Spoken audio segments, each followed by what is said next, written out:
So चैतन्य, मी तुला आज एक वेगळं स्टॅट सांगणार आहे. सो ते असं आहे की जसं ज्या पद्धतीने आपल्याला एक म्हणतात ना, एक नजर लागली होती आपल्या इंडियन मेन्स क्रिकेटला टॉसच्या बाबतीत, तसंच काहीसं चित्र हो. वुमन्स क्रिकेटच्या बाबतीत पण आहे. इंग्लंडमध्ये बरोबर. 2022 पासून जेव्हा पण टॉस झालाय तेव्हा वुमन्स क्रिकेट एकदाही टॉस जिंकलेली नव्हती आजपर्यंत. सो 4 बापरे! वर्ष. आपल्याला प्रशिक्षणाची गरज दिसते टॉसची. हां. दोन्ही मेन्स वुमेन हो, टीमला. हो. ते जे काय म्हणजे नमन अवॉर्ड्स होतात ना, तेव्हा त्याच्याबरोबर थोडासा एक 5 मिनिटं 10 मिनिटाचा गुरुजी वगैरे बोलवून यज्ञ वगैरे करा छोटासा, की टॉसच्या बाबतीत काय चाललंय.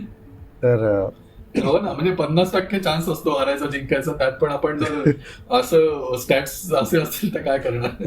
बट आणि मी ऍक्च्युली सरप्राईज झालो होतो की टॉस जिंकून बॅटिंग घेतली. जनरली फिल्डिंग घ्यायचा ट्रेंड आहे, पण हे तर अजूनच इंटरेस्टिंग स्टॅट सांगितलं. आता ह्याच्यात अजून एक दुसरं इंटरेस्टिंग स्टॅट आहे. म्हणजे तुला जे वाटलं की आपण पहिली बॅटिंग कशी काय घेतली, तर दुसरं स्टॅट हे आहे की जेव्हा पण आपण 130 प्लस स्कोर केलाय, तेव्हा आपण 100% जिंकलोय.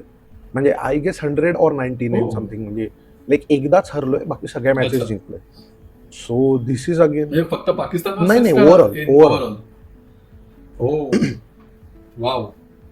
Good, good. व्हेरी म्हणजे आपल्या फर्स्ट बॅटिंगवर आपला भरोसा आहे. हां, की म्हणजे आपण तेवढं आणि आपल्या target करून बॉलिंग आता खूप defend करू शकतो. चांगली स्ट्रेंथ आहे. हां. सो या.